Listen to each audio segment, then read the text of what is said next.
And I'm Alise Morales. And this is Go Touch Grass, the podcast where we log in so you can log off. Alise and I are two chronically online comedians, and on this pod, we break down the week in internet discourse, viral memes, TikTok trends, and niche influencer drama so that you can literally do anything else with your time. And if you like what you hear today and you want to hear more, we've got a Go Touch Grass Patreon already up and running with tons more content weekly, access to our Discord community, and our spinoff series, Search History, where we go back and break down a viral Discord from the past. And I'm reminding myself now, this week's Patreon was, of course, about the Queer Eye drama, which I looked into. The Fab Five are fighting. They're doing it all on Instagram. There's a lot of tagging, commenting, not tagging, these kinds of things. And I think our conclusion is, as we step into post-Bad Bunny Super Bowl, as we step into Woke 2.0, all genders are messy. Yeah. All genders are messy. All gender expressions can be messy bitches. Yeah, and can have really troubled group dynamics. So look into that. Look into that. Speaking of troubled group dynamics, check us out on YouTube, where we have full video episodes every week with extra moments you don't get in the audio. Also, check out our website, guys. All the episodes will be uploaded this week.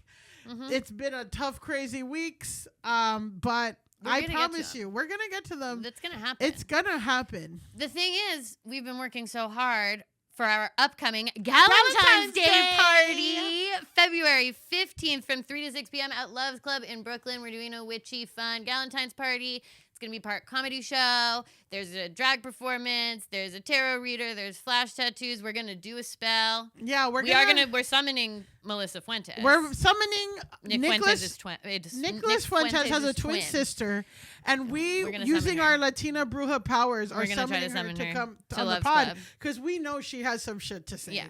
If anyone and we want to give her the platform. And we want to give her and we want her to come on Latina to Latina. Yeah. And come on our podcast and say, Hermana to Hermana, and you are the Hermana. Yeah. Melissa Fuentes. And we summon you. and we'll use the power of Cardi B. And I'll tell you this, and I can say it. And we're talking dark woke. We're talking woke 2.0. Yeah. Our tarot reader is a queer Native American person. So we're going there. Yeah.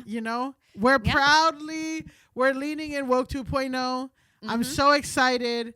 They're gonna do Mayan oracle reading cards if you want. It's gonna get crazy. Mayan oracle reading are you fucking kidding me? And you're gonna get comedy. It's dark. You get musical comedy about tampons. Hashtag Marsha. Marsha Belska. From Marsha Belska. Marsha Belska. Yeah, let's make her ethnic too. Speaking of people we're making ethnic, today in our studio, we have returning guests, host of Abolish Everything show on Nebula, who instead of getting married in the middle of a Bad Bunny Super Bowl, got married in the middle of Trump's indictment. Yes. Yep. Let's welcome back to Grass Nation, Chandler D. Hello. It was a coincidence that it was during the Trump indictment. Not a part of it. No. So the Super Bowl couple, basically, they invited Bad Bunny to his wedding, I saw that. And then Bad Bunny's like, how about you get married at the Super Bowl? So you invited Trump to your wedding. Yes, logically it follows. And he said, how about you get married at my indictment? We really wanted him to officiate, actually, but this was the compromise. For anyone who's not remembering from the last time Chandler was on the pod, Chandler did go to the courthouse to get married on the same day that Trump was being indicted. We were scheduled first. He showed up after we had already scheduled our event. I mean, if you see the 30 pieces of content about it, you'll know the story. I tried to leverage that. Turns out it's not replicable. Yeah. You cannot build a whole career off of doing that once. Okay, but speaking of things you're building your career off of, things you're leveraging, things you're posting about. Yes. You are here promoting the second season of Abolish Everything, your show on Nebula. Millie's been on it. I've been on it. Everyone's talking about it. Everyone is anyone. Everyone to He's town. everyone is talking about it. How's season 2 going? It's going great. And yes, both of you are on this second season. Both of you crushed. I'm so excited for people to see y'all's sets. If you did not hear my previous episode, you know that Millie and I had a controversy the last time. Starting controversy, so it comes up in the transcript for SEO purposes that Chandler Dean was beefing with #Millie Tamarez. It's all so dark. Continue with the controversy. First of all, I feel like I'm the only person who's gotten into anything remotely resembling a comedy beef with Millie and lived to tell the tale.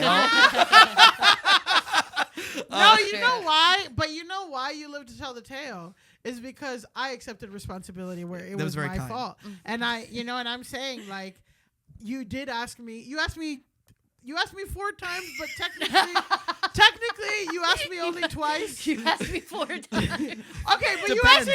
Okay, but we established that the first 3 times didn't count. Yes, So it's you true. really only asked me once. Yes, and yes, I yes. did it. So that's why you live to tell the tale. We're even. And I came on. Yes. Was wronged again, but we're not. No, we don't. We'll cut that. We'll We'll cut that.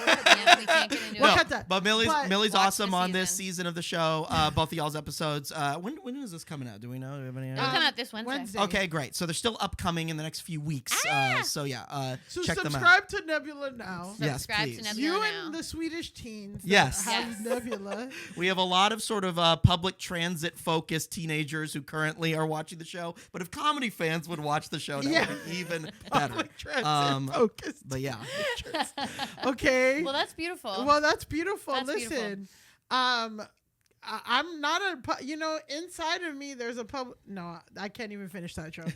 I was gonna say inside of me there's a public transit teenager, but I meant like my inner child. Yeah, inside fucking of me. Within me, Yeah. let's Yeah, say, not within inside me, of yeah, me. within me there's a public transit. Okay, so Chandler, my next question is: you referred to our comedy beef. Yes. You have made things right with the world and had me on. So good for you. We can put that. We can bury that hatchet. Let's uncover a new hatchet. Oh my God. No. I just am curious because we were talking before and you were saying how your clips are performing better and stuff. So I'm curious about what some of the, now that you're on season 2, what have some of the surprising online conversations about your show popped up, or like any online conversations or things that you were expecting, things you weren't like? Yeah, it's interesting. I mean, I feel like we never know what's going to like catch people's attention, generally speaking. And so, like, for example, Alison Leiby abolished chiropractors in a recent episode. And what we did not realize is that there's like so many people who like, it's the first thing they've ever seen on TikTok that wasn't pro chiropractor. Like the pseudoscience of chiropractors has a huge stronghold over so many algorithms. Yeah. And so like this one kind of like popped off everywhere because it was like so many people were like, thank God finally the tide is turning on this. So I did not really think that any of our sets would be like actually, you know, fermenting a movement of pushing the culture forward. I thought they'd just be funny, but that was one that was interesting. And then one we were expecting was that Sabrina Wu accused Gianmarco Ceresi of being gay on an episode, and of course everyone agrees. Yeah. Well, so that was yeah, an unsurprising public conversation. Alphabet allegations. Yeah, but like he kind of, you know, leans into the alphabet allegations. Yes. And like whatever. So that is like an existing conversation, and to have a clip. I mean, yeah, like, but where else would there be a forum if not for this debate-themed comedy show? I know. This is kind of nerds. what I think people like about it. And, you know, again, we're kind of feeling out like what works as we go along. But I think what's kind of fun is like, if someone has a take in a comedy set and you're like, I kind of disagree with that, then you go in the comments and you flame them, and it's a very negative and sad experience for everyone involved. It's fun when someone says something in a set and then we have someone on the panel immediately address it. And so then it's like, whose side are you on? And it's more positive because it's like some people like the comedian's take, some people like the responding take. And so I feel like it leads to more of a conversation, but it all feels like it's all reasonable discourse. It's okay to disagree with the comedian. You don't have to also hate them personally. Yeah, exactly. Like, you this know. is all part of the fun game we're playing. Yes. Like, it helps them to understand. It's like we're actually all joking. Like people are saying things that they really think. Yes. I stand by what I abolish. That's coming. Perfect. And I'll elaborate any fucking time. Which is Alise's was abolish. I think my original one. People playing music. I did abolish speakerphones, but then. If this one has come out, can I spoil my topic? Yeah, whatever you okay. like. Then I said abolish the doomsday clock. That fucking clock that counts down to like when the end of time is going to be. Oh, the one in Union Square or a different one? I don't think the one in that's Union the climate Square. clock. That's the No, climate the climate clock. Yeah. No, I was like, no, because it's like fake. It's like a fake cardboard clock. Fake doomsday. They like every year it's like 80 seconds to midnight. Like it was originally created as like sort of a measure of like, all right, like it's a metaphor basically being like how close are we to nuclear annihilation. It came out during the Cold War and it felt like for maybe a time it meant something, but now every year they just go, all these dorks come out and they have a press conference and they're like, the minute hand is here now, and it's just made up. And I don't like it, and I don't think that we need it, and I think it's wasting a lot of time and energy from scientists who should be working on other things, and I get into it this season. But anyway, what I was gonna like. The ultimate point is like, yeah, I agree with that, but also I'm not going to actually fight with a real person about the doomsday clock. And like, you don't need to be mad at me if you think that if you like it, that's also fine. We're all joking. It's a comedy show. We're having fun. I just put up the clip of me abolishing the white thumbs up emoji. Basically being like, I feel like it's weird when white people are like, oh, I'm white, by the way, in their emojis. I think it's okay because also too, the colored emoji thing, sorry. No, go ahead. I cut your white experience off. But that's what we're here for. But I'm like, the thing is that I've experienced with the colored emoji is that white people aren't in touch with how white they are or their own skin tone in general. Yes. Because I have friends who are like, I'm like, why is your emoji so dark? But this is the thing. I always go yellow. I'm always going yellow. I completely agree with you, and that's why I'm like, you can't. White people should not be getting to choose the skin tone of their emojis to begin with, because everyone's gonna think, oh no, I'm olive skinned. You know, like they're gonna like have like a slightly darker tint, and it's uncomfortable, and people have the conversation about it. Stick with the Simpsons. I'm yellow. You know, from my point of view, but this is so something. Then white power TikTok got into it, and well, it's like they come at it from both sides, right? Because some white people are like, this isn't funny, I'm feeling attacked, whatever. And then, of course, there is, like, I acknowledge, some people are like, oh, you think, like, white people should just be the default then? Like, white skin is the default I get skin, that. No, because right? that's exactly what I was going to say. I'm like, so the default, if you don't have the skin color or whatever, then the default is white. Exactly. So if white people use yellow, then that erases, you know. The implication is all these other people are different, but white people are normal. I totally hear that and understand that. Someone left a comment accordingly on the Instagram clip, and I replied. It was me, and I started I knew I still had Welcome to Go Touch Grass, bitch. Dark woke begins. So literally, and here I was celebrating the return of woke. I'm the first one to go. You're the first one to go. It's always the calls coming from inside the house. Yeah. That's exactly. Welcome to the Grass Nation Tribunal. Yeah, welcome to you the have been found guilty. You have found guilty of emoji colored discourse. You're literally getting every white alt comedian, executing them one by one on the podcast this year. Yeah. Yes, every white alt comedian. You're gonna be booked for years. Yeah. See, Z-Way just makes them uncomfortable for 30 seconds. We will murder you. Yes. We Put have it to into take 'em practice. down. Yes. Where is Melissa Z-Way's alt Melissa Fuentes, Hermana. All to say, when someone left that in white power. No. When someone left that comment, I basically just replied, "I'm just joking up here." Like that's a totally valid opinion. I'm just trying to have some fun. I'm not you know. I bet you said, "I'm just a cracker with an opinion." Shut it down. Shut it down. That's my bio. Oh, okay. I'm just well, that's your other Nebula show. That's what I'm just a cracker with an opinion. Right, and then everyone's like, "Which one?" Which opinion or which cracker? Every episode, it's a new cracker with a new opinion. You know what? And that is called the Daily. Yeah. And that is called the Daily. When you listen to the Daily too long, that's what it becomes. Ezra Klein, just rotating crackers with rotating opinions. Ezra Klein, Chris Hayes, Pod Save America. It's all just crackers with opinions. Speaking of crackers with opinions, guys, let's get to our discourse. Okay. It's time. We have to discourse. It's time. We have to discourse. Now, the discourses are part of the episode where we just talk about the thing that everyone's talking about, and get into. And again, I'm in the trenches. You guys don't fucking know. I'm in the trenches, sacrificing my body, my mental health for you. And this is, and nothing else. Like the fact that what we're about to cover, like, it's just gonna, I don't know. I can't even. Chandler, Yes. Alise, Yeah. what do you guys know about Looksmaxxing? Because this is where we're going. Yeah. There's a trending tweet, but first, I want to know, what do you guys know about Looksmaxxing? Isn't it like my initial instinct is like it's yassifying, but for straight people? Okay, Yeah. yassifying for straight people. It's like a very online kind of manosphere adjacent practice of trying to like optimize the way that you look, like trying to become the most like symmetrical, and also like it's really gendered, like you want to look like super hyper feminine or hyper masculine. Yeah.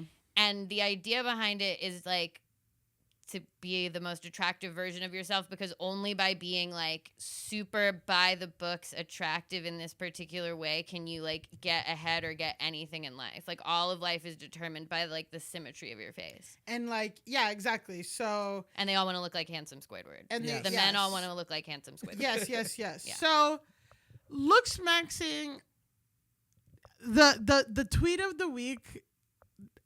We got to understand what Looksmaxxing is. And you guys are both right, and I just have to say a lot of this discourse today is me explaining the language of a Gen Z subculture. And I think that in my like step back, like my overview before we dive into this whole language structure, is that to me it feels like Spanish, where if a person who doesn't speak Spanish sees a sentence in Spanish, they'll be like, what the fuck is this? But then if you look word by word and you sit and you process it, understanding English, you can understand what the meaning is. That's how I'm viewing this. Yeah. And that's how we have to view this sentence structure. So I am talking about a language, I am talking about whatever, and I'm also talking about subgenre cultures. We're diving in, guys. Yeah. So just to get the official definition, to your point, Looksmaxxing is a term referring to a process of maximizing one's own physical attractiveness which originated on male incel involuntary celibate, so like guys who like want to have sex but they can't, message boards in 2010. So that was a word that came out, Looksmaxxing, in 2010s. And there's kind of like two different, I think like a good way to think of it is like they kind of want to bring the 2010s toxic beauty standards that women had about, like it's really about like a big part of it is like jawline. Yeah. And the jawline definition. Yes. But I feel like when I'm viewing this overview, it's like how some women just have naturally the body type to look perfect in low-rise jeans. And like your beauty, and like only a certain percentage of women can achieve that naturally. Like, and it's like now a marker for every other woman in the world to have, like, if you don't have this body, you're not good. Like they're doing that, but for jawline. Okay. So other terms in the Looksmaxxing is soft maxing, which is like the practice of, right, because Looksmaxxing is doing what you can to look as good as possible, and good means in like really chiseled jawline and like perfect skin or whatever. So soft maxing is a form of Looksmaxxing, but it's more of like getting acne cream, going to the gym, getting a haircut, moisturizing, like and I'm trying to think of like soft maxing is like if you're an adult woman, like it's like if people are like, are you soft maxing? It's like, did you get a haircut? Did you do your nails? Like that's soft maxing. And like skincare stuff. Exactly. And like all that. And then there's hard maxing, which is, again, some people who perform hard maxing, it's like the more extreme version, right? And people, Practices associated with hard maxing, which is the subculture of looks maxing, is getting implants. So getting like your chin implants or shin or calf implants to make your legs whatever. Limb lengthening is another one. Yeah, that you see. the fucking Oh my god. like skip ahead 2 seconds if you don't want a spoiler for Materialist, but the leg lengthening fucking surgery that Pedro Pascal gets in Materialist. Oh, That's see, he's I hard don't. maxing. I don't see. I didn't watch There you go. Materialist. Now you know. Spoiler alert. Okay. Intentionally starving oneself, starve maxing, abusing Starve maxing. abusing steroids, roid maxing, using moisturizers to appear more white maxing. Oh no. So it's like you see white maxing, you're like, what is this? But then you're like, I guess okay. I will say starve maxing is anorexia. Yeah, Yeah. all Right? of this is anorexic, but okay, we're gonna get closer. Eating disorder maxing. Exactly. Withholding sexual climaxing in order to boost testosterone. Edging is like a point of looks, like a kind of looks maxing. Bone smashing refers to the act of hitting one's face against objects like a hammer in order to create a chiseled look. So like literally breaking your jaw. While this, like people say bone smashing as a joke, like people have done it. That's the thing is like, whatever, like, So much online stuff is like it's tongue in cheek and they're joking and they're kidding But they're not. they're not, and it still speaks to the mentality of all the stuff behind it. So hard maxing, I was like, okay, hard maxing is kind of like Botox, filters, fillers. I'm sorry, not filters, fillers, like all that kind of stuff. So like more invasive skin practices. So again, look maxing, it is again a rapidly growing online subculture with top creators in the space amassing millions of followers. The hashtag on TikTok, Looksmaxx, has over 4.6 billion views, and some of the top influencers in the Looksmaxx community, such as Kareem Shami at Syrian Psycho, has over 1.5 million followers, and another guy who's a Looksmaxxer, Dylan Latham, gets around like 98 million likes and a billion views on their content. So like, even though this is an extreme practice, like a lot of people are watching it. There is on a Lookmaxxing forum, they have about like engaging in Lookmaxxing forums. There's about like 60,000 active English speaking members in this one forum page. And that page gets about 6 million unique visitors a month. So we can say it's like a corner of the internet, but it's like, it's getting big fucking things. And the demographics is young men, teenage boys ranging from 14 to their mid 20s, but some viewers are as young as 10, 11 years old. And this, even though again this is like an ironic thing, whatever, like in 2025, 59% of boys aged 10 to 17 feel pressure to be physically attractive based on these online trends. And even if you know a teen boy or a preteen boy or 11-year-old, like they might not know, like they know what bone smashing is. They know like, so another one, like another really light version of Looksmaxxing is also what like mewing. Yes. Yeah. Which is like Mewing when you is like that jaw thing. that jaw thing, which is basically like sucking in your jaw, like the way that you like suck in your jaw so that your jaw looks more defined, and like certain pose, like that's soft maxing. But like the whole point is that most young boys in America and in the world maybe like know what that is. Yeah. And if you think of like over like about 60% of them know what that is, like a big percentage is taking it seriously. They're impressionable. They're like whatever. Or they don't know how seriously to take it or what's real or what's not. Or like they're kind of joking about it, but also it's still affecting them to think like, oh, I need to have a square jaw or I'll never have a girlfriend. I'll never get a job. Like that's also part of the mentality is that like if you do not do this, you can never recover from not being extremely hot. Well, and I also think they're just, like all of this effort theoretically to make women attracted to you, and no effort whatsoever to do outreach to actual women. No. or if you're a teenage boy, teenage girls, like what, like to understand what they might actually be interested in. No. It's all just like, oh, let me go to my chiseled manfluencer to teach me how to be the biggest, strongest guy, and then the biggest, strongest guy will get the most girls. It's also so strange to me because it's one of those things where it's like, you want to shake like a kid who believes this and be like, look around you. Does every single person you see with a wife and a partner, are they all Looksmaxxed? Yeah, but like I feel like it's really preying on this thing where when you're young, you don't understand like the reality, and like everything feels so big and that your brain is still developing. Yeah. And that's why like a lot of the even for like queer kids, like a lot of the campaign is like it gets better. And it's like you may have a hard time in your life being a teen in high school, being the only gay kid, but like that's not going to be forever. It gets better. Like you may not feel like you're good or hot or whatever, or like, yeah, actually dating in middle school is like who's the hottest in this very small like way. And then, I had a guy in middle school tell me like the hottest guy, he's like, you'd be really pretty if you lost weight.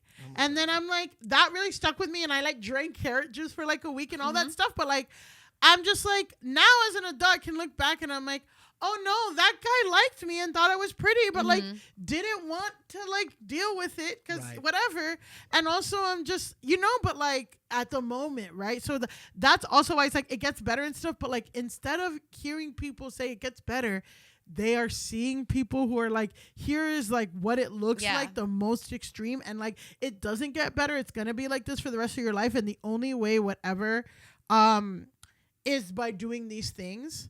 And I will say, so on the Looksmaxxing thing, another thing too that people are also seeing is like the way that society is right now is affecting these boys like that, right? So in writing for the conversation, senior lecturer and researcher Jamila Rosdahl of the Australian College of Applied Psychology considered the practice to convert young men into the incels a result of TikTok algorithms.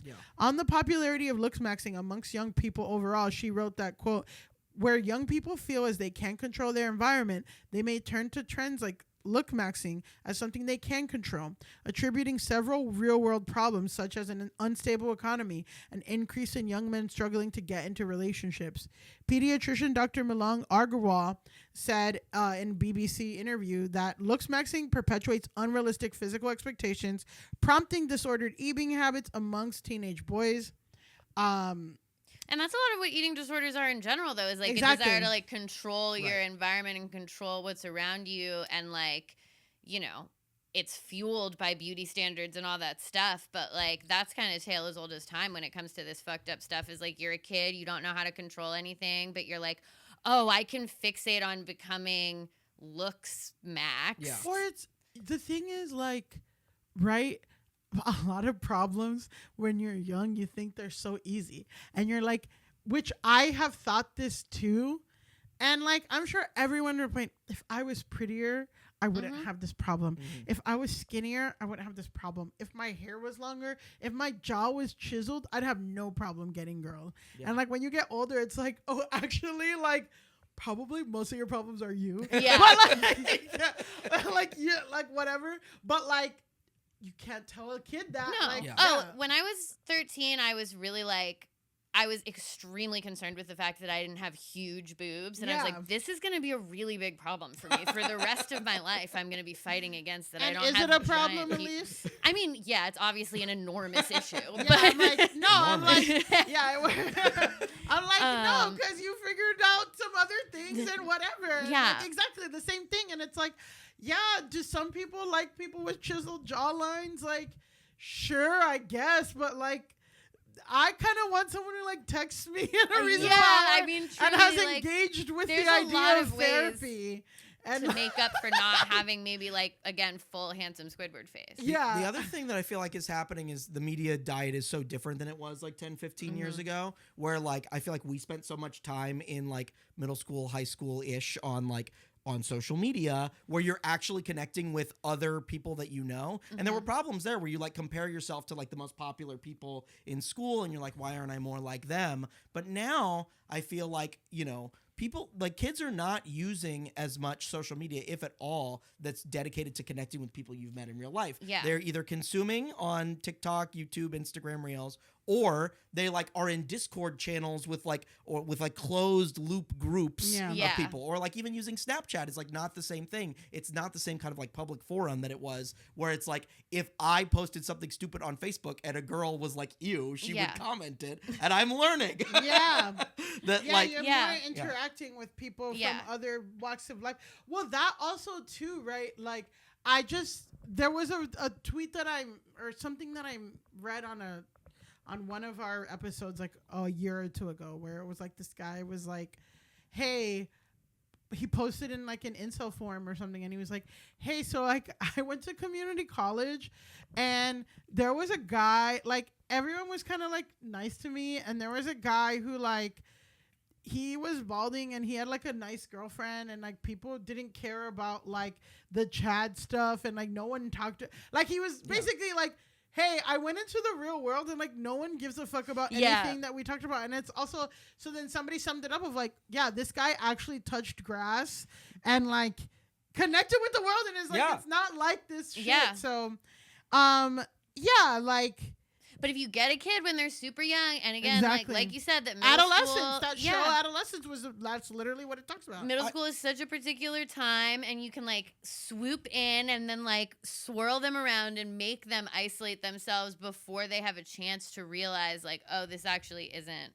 what it is. This also, I mean, this is something that I feel like has probably existed forever, where it's like when you realize like, for a time you're like, there's this ephemeral concept of girls. How do I get girls to like me? Or how do I get boys to like me? And it's just like this general thing, and you're like, I'm going to do these things because I want this whole population to potentially like me. And in real life, it's like you got to find a connection with one person at a time, right? How do I get this person to like me, or not even get them to like me? How do I find someone who will like me based on who I actually am? How do I find that one special person to get married at Trump's indictment? Yes, exactly. Like, we've got it booked. We've coordinated with Trump already. We just need a woman. But exactly. So, you know, that's Looksmaxxing. Okay. And now we're gonna go into what brings us here. Why are we talking about it today? Well, a big. And again, a lot of the engagement they say is ironic, whatever. But one of the more notable kind of popping Looksmaxxing influencers right now is this guy named Clavicular, aka Clav, who is, you know, a lot of the Looksmaxxing, again, because it's a subsect of incel stuff, they do kind of overlap with the more right-wing things. And again, like, their politics are like it's kind of a lot of rooted in white supremacy and all that stuff too, but like, yeah, it's kind of the right-wing pipeline, right? So Clav, we talked about Clav We did. A week and a half or 2 weeks ago on our Patreon, because Clav was part of the Nicholas Fuentes, Andrew Tate Miami trip where they played Heil Hitler by Kanye and got banned from all these things and then whatever. they started fighting online in And a they very started fighting. housewife-ish manner. In a very housewife-ish manner. You'll hear it next week when we're off for President's Day. So yes. So Patreon. you'll be hearing more about Clav. You'll hear more about Clav. But okay, Clav, we talked about on the Patreon. He has about 300,000 followers on Instagram. I think about 750,000 followers on TikTok, 97,000 followers on X, and 170,000 followers on Kick. Kick is the live streaming platform that is like not woke Twitch. Yeah. So okay.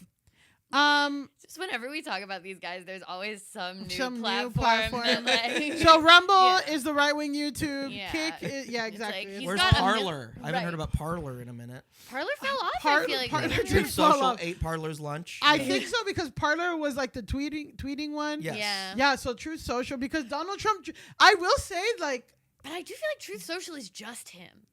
But That's all it but you needs. know what? That's true. But also he hasn't gone. I thought he was gonna go back to Twitter at some point. No, he's he like stayed double. truthing. He stayed truthing. He stayed truthing. Literally, stayed Elon truthing. Musk did everything possible to make it like right wing and horrible and destroy the whole platform just to get Trump to like him. And now Trump, of course, hates him. Yeah. just But like he I hates mean- everybody because he's pathetic. Yeah. But also, I'm just like, but that's how it fucking goes.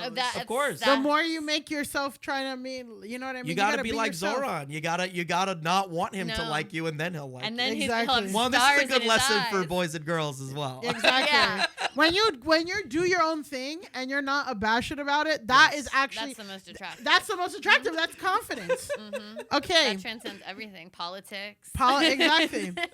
It's just having Riz. And Yeah. that's At the another. end of the day. That's we're not gonna go into Riz anyway. Okay. You got to Rizmax. Riz Max. Rizmaxing. So Clav does live streams, and the only way I can describe it, because a lot of people kind of shun, and that's why I'm kind of trying to relate it to a millennial audience and like to different audiences, because it's easy for someone to be like, ew, why the fuck would you want to watch a live stream? This is how, I'm sorry, this is how young men consume reality TV. Mm-hmm. They watch streamers, right? Yep. And the streamers, like, kind of the way that Clav does, some people stream them doing, some people, and streaming is a kind of medium, you know? So, like, Hassan Piker, he's streaming a news politics show. Speed, which I show Speed, he's streaming, like, he's basically doing like a travel documentary, and he's streaming it 24/7, and like he's getting his like back end people to like post highlights and stuff, but he's streaming like live these kind of produced segments. And but Clav is one of those people, and again, that's why he'll be meeting up with other right-wing influencers who also stream, so that they can like have overlap or whatever, right? And he has like basically a camera crew that follows him. And again, streaming is reality show. So I think like you gotta view Clav as like kind of like a Honey Boo Boo, like a Snooki, like a Paris Absolutely. Hilton. You know, where it's like people locked into this person and they want to see them do shit, right? So I'm thinking of him as Honey Boo Boo. yeah, he's Honey Boo Boo. So again, the right wing pipeline. You have a little boy who thinks he's ugly and he doesn't look like handsome Squidward, so he watches Honey Boo Boo. Honey Boo Boo. Right. He watches Paris Hilton Yes. go and do things and see how easy it is for the person that he thinks is like the ideal thing. Like, oh, he's in a club. Like, look at how he talks to girls. Like, Yeah. I think that's how we have to do it. So it all culminates to this weekend. Clavicular, who's 20, he went to Arizona State University Oh my god. and kind of live stream all his big goings on. But like, you gotta view it as like when Paris Hilton or like when the We're Here guy. You know, did you watch like We're Here on HBO Max? It was like HBO No. Max's version of Queer Eye, where they go into a small town. It's like Queer Eye almost, where it's like Queer Eye goes fish out of water into the town. They go to the little party and they give somebody a makeover, whatever. But Clav is kind of doing that. He's going to this college party and he's like this Looksmaxxing and like whatever, right? So it all culminates into this big moment. And what I'm gonna do is I'm gonna just have you two watch this video. Great. Okay. Just watch the video and tell me what you see. Okay. And then I'm going to read the caption. Okay. Friends there, so appreciate you. Crimson Tide. Don't you stop. You got me by a lot. I stopped gymming. Yeah, That's dude. Clavicular. The one in the black is clavicular. Yeah. Friends there, so appreciate you. Crimson Tide. Don't you stop. You got me by a lot. I stopped gymming. Yeah, dude.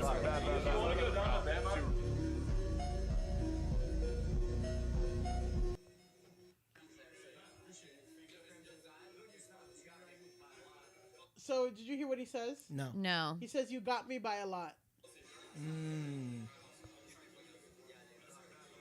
Thoughts about what did you guys just see? Well. So clavicular Is the guy is the guy in the black. Yes. An even buffer blonde man with the tank top. Yeah, is with there. a little tiny like 80s like Gold's Gym Yeah. kind of vibe tank top. And he's very he's very muscular on top. Yes. Yeah.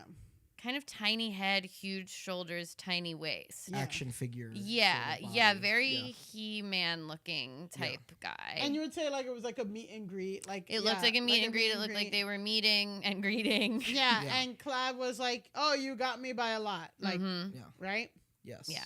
So And I will say that Clav, like, I mean, he's a handsome young man, but he's not like full handsome He Squidward. himself is Him- not yeah. Looksmaxxed, I don't yeah. think he's totally Looksmaxxed. Well, Looksmaxxed. he's the one who does meth to like stay Yeah. get skinny. Oh, yeah. I remember. Oh yeah, no, No, he Clav openly uses does meth. meth to keep I skinny. see. Like he looks max by doing meth, and he does like the most extreme ones. But like his whole thing, right? I just So- was kind He's of not trying to be expecting. large, right? Yeah. No, he's not. His whole thing is the jaw. I see. Jaw. The only. jaw. But the and, thing like, is, I was lean. expecting the jaw to be square. I didn't think it looked that square. Well, Good point to you. But I don't want him to hear that because then he's gonna do something crazy. So, Clav, if you're watching this, you're fine. Don't do Okay. any more stuff to yourself. yeah. so here's And get the off meth. Stop taking meth. Please stop doing that. so here's the tweet. Clavicular ran into frat leader at ASU and got brutally frame mugged by him. Yes. Okay. So what do you think this means? I think that again, I've seen mogged before. I forget what it means, but based on context, I think it's basically like this guy has a wider frame and therefore is stronger and better than Clavicular, and so Clavicular has sort of been brutally outdone Yeah. by this frat leader. I think you're correct. Mogged is like, yeah, I guess to outdo someone. It's something like that, but I feel like there is like a aesthetic component to getting mogged. Like Yeah. if someone looks better than you in a photo, they Yes. like out mogged you. Okay. So mogging derives from a mug, and again, we're talking deep incel shit, and like we're seeing how it gets mainstream. Yeah. A mug is alpha male of the group. It means physically dominating someone else or looking much better Okay. than them. So basically, they're saying that he went to ASU and ran into a frat leader, which already indication that account not run by somebody in America. Yeah. I think that I was getting. Frat leader. There's I didn't also even catch that. you can be Exactly. out mugged Yeah. by somebody, So and that's out when you mugged look and better. out And mogged. yeah, Yes. out mogged is physical, I guess, and like It's kind of the same thing, but then people say like frame mogged. So it's like he got mogged. So I guess you can mog somebody. Mogging, I guess, can be anything, but mug is specifically refers to your face. Yeah. So when you out mug somebody, that means your face is whatever. Out mogging can be anything. But You can mogging frame also mog. seems like it's like masculine, like it's a Yeah. mask thing. Whereas if you out mugged somebody, like anyone can out mug somebody else in a photo. It's gender neutral. I think that mog can be anything too, like anybody too, but it came from a mog. Yeah. Okay, but it came from this alpha male place. Whereas mugged, I think, just refers to like your, Yeah, your your mug, mug. your face. Okay, So- I'm glad that we worked through all How do you that feel? together. So now that we worked through that, how Yes. do you feel? I'm like, I don't understand what, like why, this person seems to find this funny and interesting.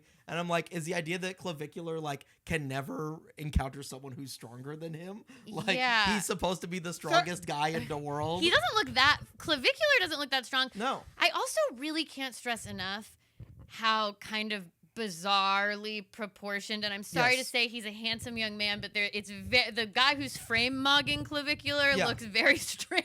Yes. Yeah, but like, if we're talking about incels, we're talking about what it means to be masculine. They want like this extremely Yeah, he's a broad full shouldered. inverted Yeah. triangle, but his waist is so tiny. Yeah. And 13 million views this tweet, the frame mugged. So all weekend, you guys, like, this was a huge, everybody was making memes about, like, not now, Clavicular got frame mugged, but, like, where it's like, we can't be celebrating the Super Bowl in the middle of Clavicular getting frame mugged by a frat leader at ASU. And, like, Yes. everything, and, like, you know, Carrie O'Donnell, one of my favorite people on Twitter, like did a dramatic reenactment of telling somebody that like they got, you know, frame mugged. They did Paul Revere, like Clavicular got frame mugged. Yeah. My frat leader. So it's like just became this big thing. So that was like the first viral moment of this ASU weekend that triggered like an kind of what is happening with the sentence. Yeah. Now we're going to watch the second moment that kind of got people talking. And this one, so that was like intro level. Yeah. Now we're Clavicular got brutally frame mugged by the frat guy leader at By frat ASU. leader, yes. by a frat leader at ASU. Now let's watch this video. My friend likes your cameraman. So what did we just watch? Linda likes you. Well, What's first of all, your there are a name? couple of women that look like duplicates Tell us of your each name. other. Yeah. And I imagine there are more My hiding friend off likes your camera. cameraman. So one of them says, "My friend Linda likes your likes you. What's cameraman," your name? and then we learn the cameraman's name is Kirk, Tell us your and name. they're ogling him. His name is I wonder this is a different kind of frame mogging since the cameraman is setting the frame of the shot. Wow. So is Wow. he is the he in fact? cameraman so you're anticipating that the tweet, you're drafting, what is this tweet going to be Exactly. about? What are you going to say? You could literally swap it. You could say he was once again frame mogged. mogged. So you're yeah. saying as you're cameraman. saying frame mogged. Yeah. Alise, what are your thoughts? What are your okay, I mean, predictions? I guess the vibe is just that it's like a video of a bunch of drunk, like 20-something girls who they're very pretty, beautiful young women, but they do all look like clones of each other, and they're kind of swarming clavicular, whatever, and asking him questions. They seem drunk and they seem like flirty. Yes. Okay. The sentence is: Clavicular was mid-gesture gooning when a group of foids came and spiked his cortisol levels. Oh no. Is ignoring the foids while munting and mogging moids more useful than SMV Chad fishing in the club? Okay, great. Well, this is advanced. Okay, yeah, I feel AP like Gen wow. Z. This okay. is AP Gen Z. Okay. But I do think we can do some sentence mapping to Yeah. try to learn this. Okay, so do some sentence mapping. Okay. What Can are I you- read it out loud again? I'm Yeah, just read gonna it say out one loud more again. time. And then, maybe you guys can split up. You can okay. read the first sentence. You can read the second sentence. Clavicular was mid-gesture gooning. So my guess is he's joking around with these girls. Because we already talked about gesture maxing. Yeah, I do have a little bit of background knowledge, which is that in the episode we already did, there's a concept of gesture maxing, which is to like be as funny as possible to charm people. Just kind of like being a nice and enjoyable person to be around. Yes. And we know that, of course, gooning has to be well established. Yeah. So Yeah. gesture gooning, I feel like, is probably like, doing it to try to get the ladies. Because gooning is like jerking off. Okay, yeah, let's stop right here. Okay. Let's stop right here and let's Okay. do one sentence by sentence. And I have to actually shout out at Bubble Boy on Twitter for kind of breaking this down. Okay. So again, just repeat the first sentence one more time. Clavicular was mid-gesture gooning when a group of foids came and spiked his cortisol levels. Okay, so Clavicular, we know, streamer Brendan Peters. Yes. And again, his name is to clavicular, like clavicle widening and lengthening. That is one of the Looksmaxxing things. And he's on meth. And he's on that, right? Right. So gesture gooning is a portmanteau of two terms. Gesture maxing, which is acting like a clown or fool. Okay, this person defines gesture maxing as acting like a clown or fool to get attention or cope with social rejection. The definition that we got was gesture maxing was getting that Yeah, for doing it to attention get of ladies. girls. Right. Yeah. And then gooning is originally referred to a trance-like state induced by porn addiction, but in this context generally means staring blankly or engaging in obsessive low IQ behavior. So I guess like gesture gooning is like when you're so in the zone of being foolish, like you're kind of doing your own thing, right? Okay. Foids. It's like when you're really in it in an improv scene, you're kind of gesture gooning in a way. When like the Yes. mind meld is Yes. really happening with you and the other Yeah, teammates. yeah. and, When like, you've I like think found the game and you're you're escalating. gesture gooning in a you're way. I gesture think you're getting like the most whatever definition. I would also just say gesture gooning is like you're having a really fun time at a club. Sure. Okay? So then we're going foids, right? So I'm Foids, I intuiting know. because we have foids and moids. I've never seen this before. okay, But- so I'm wait, because foids is a derogatory incel Oh no! term for women, Yeah, femoids, right? which is short for femoids. Bleep Female me when I said that. female humanoids. It's Right. short. So foids is short for female humanoids. Did that answer what you were gonna say? Well, yeah, I knew that it's obviously that one is female and one is male, and then yeah, I guess humanoids was what I was gonna try to figure out. But yeah, okay. So we have spiked his cortisol levels, which cortisol is the stress hormone, which Right. means that the woman made him extremely stressed, anxious, or panic. Okay. Makes sense. He does look stressed in the like where we're sitting right now, the freeze frame that we're seeing. He does look a little stressed. Yes. But so the translation of this sentence is this guy, Clavicular, was in the middle of acting like an idiot, just zoning out when a group of women arrived and made him panic. But okay, so that's sentence 1. Okay. So now let's read sentence 2. Is ignoring the foids while munting and mogging moids more useful than SMV Chad fishing in the club? This one's really hard. This Okay. one's really This hard. is really, really hard. Okay. So we know ignoring the foids, the female humanoids, and we're mogging the moids, so we're outdoing the male humanoids in how hot we look. But what is munting? Okay. That's a word I don't. So munting is, while originally a grotesque term from shock sites, in Looksmaxxing slang, it's sometimes used, often ironically, to describe an extreme or ugly form of mewing. So tongue posture exercises to improve jawline. It implies focusing intensely on one's face or aesthetics. So basically, munting is like being very aware of yourself and like trying to position your face and your body in a way that's going to make you mog other people. Right. But it's so interesting because it's like, but isn't the point of all of this to get the women. foids to come and talk to you, but you want to Well- ignore the foids to munt and mog at the moids? Well, that's what the philosophical question this is asking. Yeah, me. that's really, So it's let's- hitting me right now. So let's keep going. So we said mog, just to reiterate, mog is of alpha male of the group, which means physically dominating somebody else or looking much better. Moids is the derogatory term for male humanoids, Yes. which is counterpart to foid. SMV. Now this is one where again, this is the root of incels. SMV is acronym for sexual market value, a pseudo-psychological metric used in these communities to rank how valuable a person is to the opposite sex. And this is why like you can't get too into this because they think that there's actually they think that there's actually a number that everybody is because it's easier that way. Yeah. Isn't it easier if life was that, okay, here's a number and this is your sexual market value. And if you're under this, no one will fuck you. And if you're over this, everyone will want to fuck you. Yeah. And the reality is, I said I'd fuck Guy Fieri if I had the, you know what I mean? Because it's about Riz. It's about all these other things that make it not whatever. But these guys are SVM, right? Mm-hmm.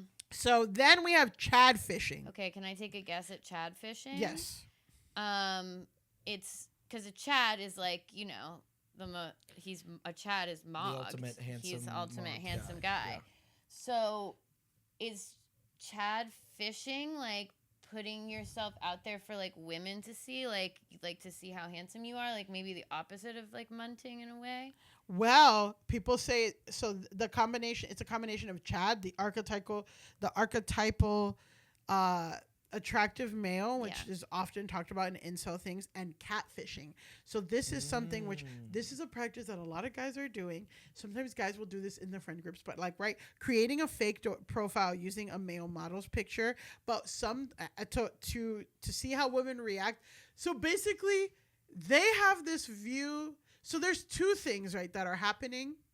One is if they have this view that life is easier and perfect, and all everyone cares about is looks, and that's what all women want to fuck is chads. They don't care about anything, and women or whatever, they make these chad fishing profiles to basically confirm their bias and worldview of like that women want to meet handsome We'd get men. more matches if we like chad this. fish. Right, yeah. And then another thing that this girl posted about it's another thing that's happening is that some guys will use their cuter friend's profile, like pictures on Hinge, but then chad fish, and then they're the ones that like there was like a group But of the friends. girl's that was gonna be doing like, "Who are you? I've never seen you." Right.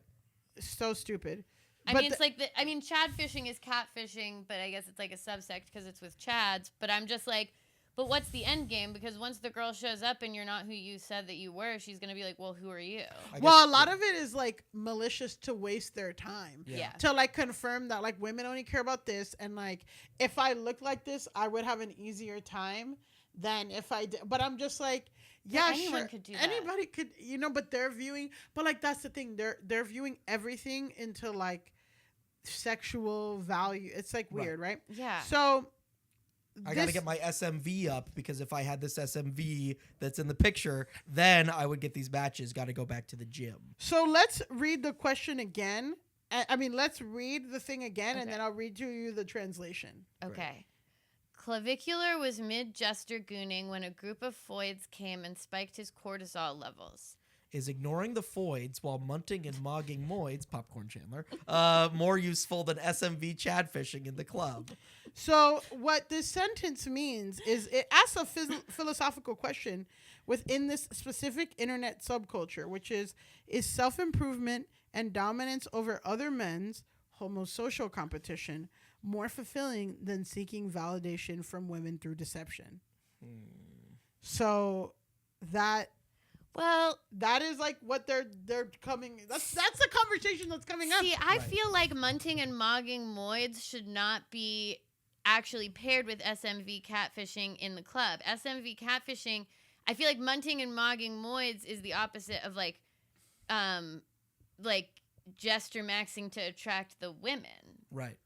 Not because I feel like once you're deceiving the women, like what actually are you getting out of that? But I feel like chad fishing might be that they like the cameraman and not him or something, I guess, too. That's what I'm also thinking of. But sexual market chad fishing, I guess, is like getting your sexual market value up and like pretending to be a chad while doing so. But your sexual market value doesn't go up because it's not you. Yeah. Yeah, but So that's what's confused. So I'm just like, I think SMV chad fishing in the club is nearly useless. At least if you're munting and mogging the moids, you're getting some kind of social value out of that because you've munted and mogged all the moids. So you're saying the answer is yes. there we go.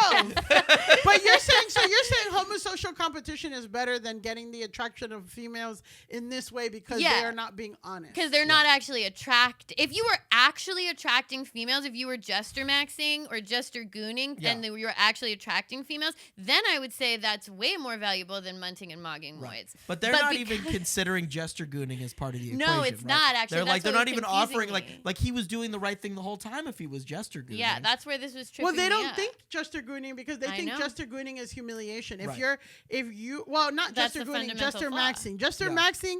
Jester gooning is you're having a good time yourself and you're in this trance of having fun. But like these are all the words for like, hey, this group of girls went up to this guy and like he got nervous and was flirty. Well, and then it's like, oh, he met a guy who like looked like who was more buff than him. And all the like it's all these complicated words for like I have an eating disorder or also I want feel my like jaw to be snatched. They're taking this text, rather the video, that Yeah. is, very literally, where they're like, oh, they like the cameraman more than him. But it's also very much a move to be like, ooh, I like your friend, to make you jealous, make you chase me, and then They're obviously be here with to that talk person. to Clav. Yeah. They want his weird attention. They're like, oh, I'm interesting though because I like the cameraman, and then it's like it Yeah. creates a little game. I know, but like when you're a 15-year-old fucking Right. viewer of, and again, these are people who are ripping off the Kick live stream. They're picking their favorite moments and they're putting them on Twitter with the language because they want this to go viral. Sure.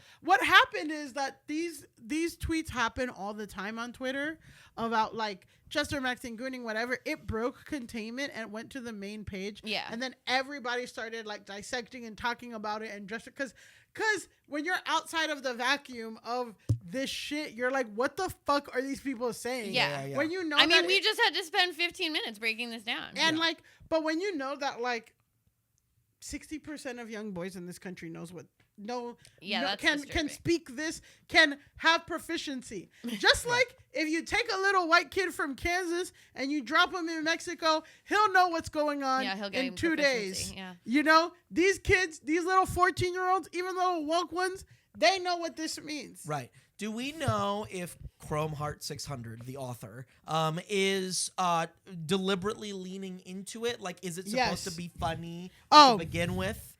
So so the 2 tweets that we posted, right? Here's the real tea is that those, I don't know if Chrome Heart specifically or the last one, but one of the accounts from the tweets that we saw, it was attributed to an account that's from Nigeria. So what happens on Twitter is that, which is literally what happened with this fucking last election.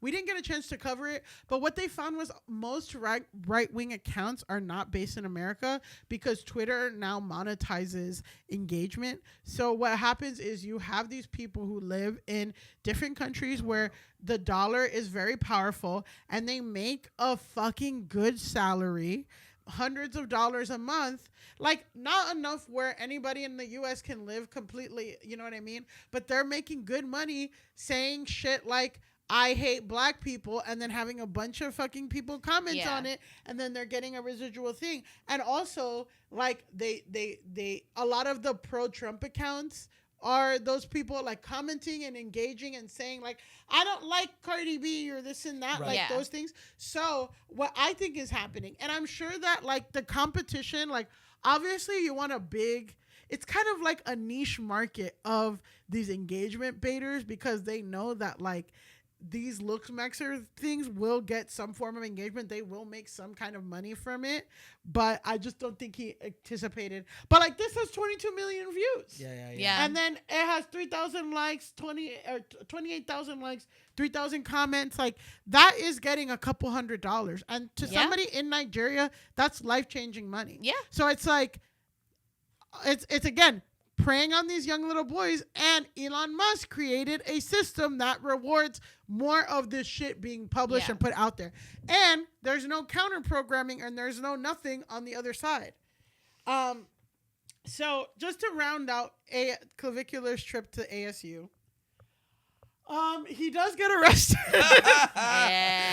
So read this. Read this. Clavicular's cortisol still didn't spike despite being arrested live on stream for using a horrible fake ID at a bar. So, well, now they're saying his cortisol is not spiking, and I guess this is like a compliment to him. Yeah. That he would not be scared when this happens. Yeah. He's more scared of girls than being Right, arrested. exactly. Or like he's A big, strong man is going to put you in the police car. Yeah. Like, well, I mean, that's a whole other. Do you think he munted and mogged the cops? Oh, he can't munt and mog. But no, not this. I'm sorry. No. Well, he's That cop is out mogging him by a that cop is lot. out-mogging him. I'm sorry. This cop from this side. The cop And ACAB. ACAB always, ACAB, but of we course. can say when a cop is out mogging Clavicular. Yeah. Sorry. And he is munting. He munting. is trying to munt. So yes, he is not nervous because his cortisol did not spike when he's talking. The cop is mogging him and clavicle, but that's why I went easy, then advanced, then back to easy. Right. Because now we know what's going on. So guys, when I'm telling you I went to the trenches, when we're talking about Pulitzer Prize winning journalism, I need you to know, because I wanted to know because they're saying again, right? The people have spoken. He said his cortisol hasn't spiked. Right. So Tamarez went into the subscriber only clavicular feed called Clavicular's Clan. There's about 10,000 members on it.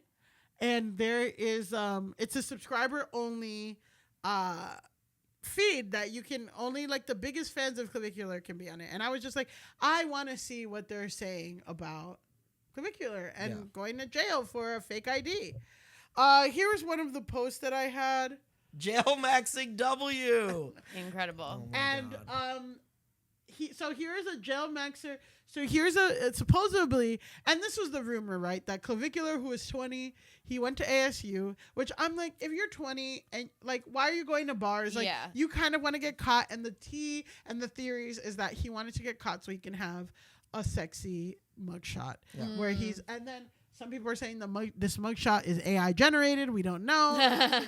But one of his eyes does look like it's going off a little bit wrong, but that could be good because he has a little delicate curl falling into his eye. Yeah, and you know that the boys are getting curly perms to get a look like this. Well, I don't hate that. I don't hate that either. But like, this is what I'm saying. But I'm like, but this is a pipeline, right? They whatever. That's and guess what? That's soft maxing. Yeah.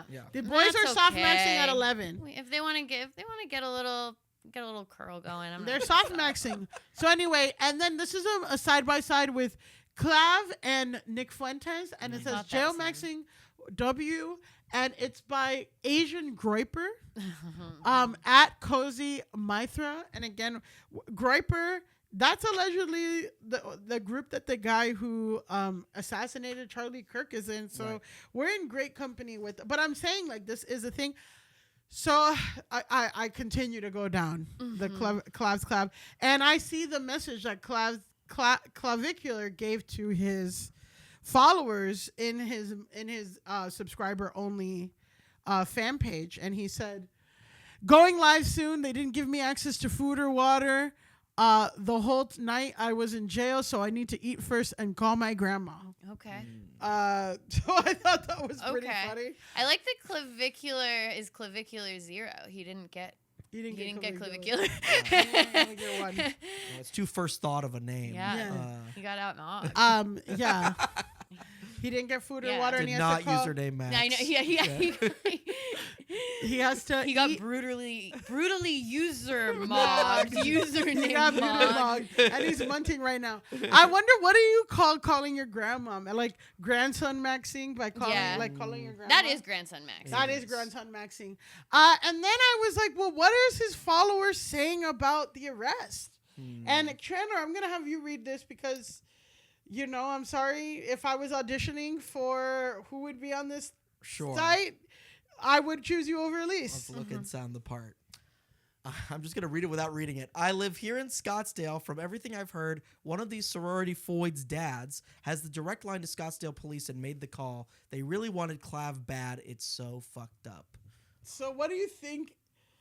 So basically, what can you surmise from this sentence?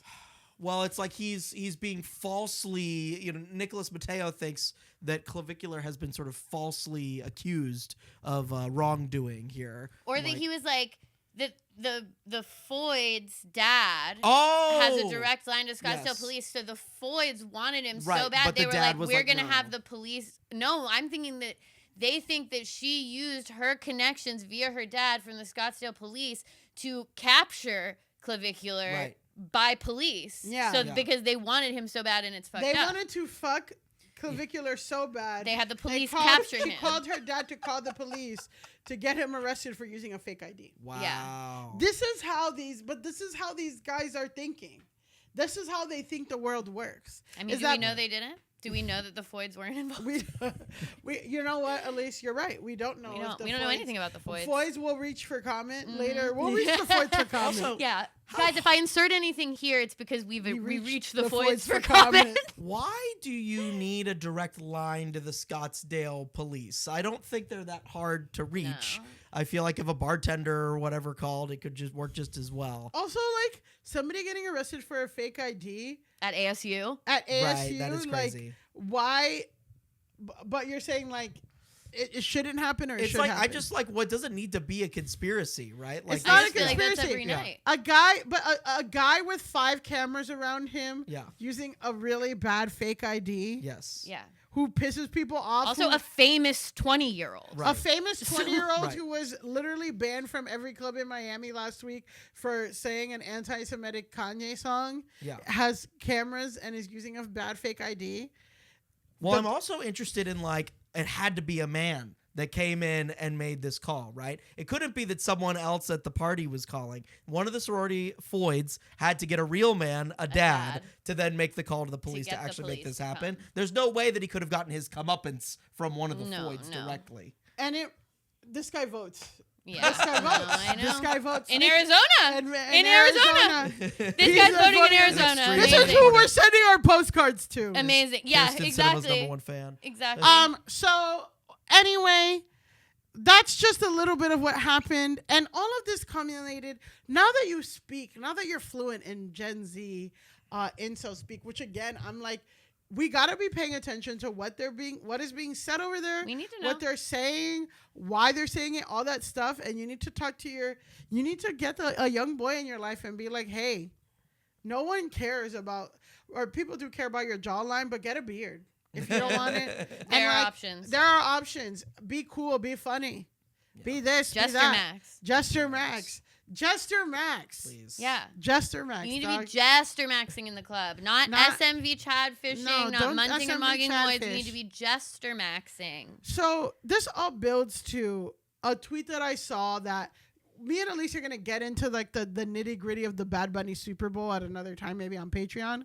But I did want to culminate to this tweet because without me going into the depths of the clan of Clav's clan, I don't know if I would have understood this next tweet, which is Bad Bunny just family values mogged Turning Points USA. And now, Bad Bunny just family values mogged TV USA. and now tell me now after watching. And sorry, that's by Bustin Trudeau. That's by That's Bustin'. by at Ted Bustin Goddard Trudeau. noob. So now that you guys speak Gen Z, what does this mean? And you saw the Super Bowl. Well, we know that Turning Point USA had a botched halftime show rebuttal thing that did not work. And they're all about family values. But of course, Bad Bunny had featured many wonderful, beautiful families And in his children, and a children wedding. and everything, a wedding, everything, all halftime show. So he outdid them in a family values sense. Yeah. To their humiliation. So he family values mogged them. Yes. Yeah. Wow. Wow. Wow. So, any thoughts about the future of our country? This is where the boys are. This is what our boys are doing. Whatever. I'm curious to hear your thoughts now that we went down this deep dark hole. I mean, I think, as we know, because of Bad Bunny's halftime performance and because the Seahawks won the Super Bowl, woke has returned. Woke is back. Woke is upon us, and these young men are going to need to adapt. Yeah. Because they're going to get left behind in new woke. So I feel like that they need to, if you're listen, if you're one of the many young men who listens to this podcast and is about to be trapped into this, talk to women, Yeah. like Yeah. interact with them. Imagine what if the they were press. human beings, and then talk to them accordingly. And I think you will find that you can actually break free of this spell, and in fact actually start with even talking to other men your own age who you know. Start real there if life. that's too Yeah, hard. in In real real life. life, Yeah. right? In real life. Not just people on the internet. And then once you're comfortable with that, you can then go move on to talking to girls, because Yeah. this is the way.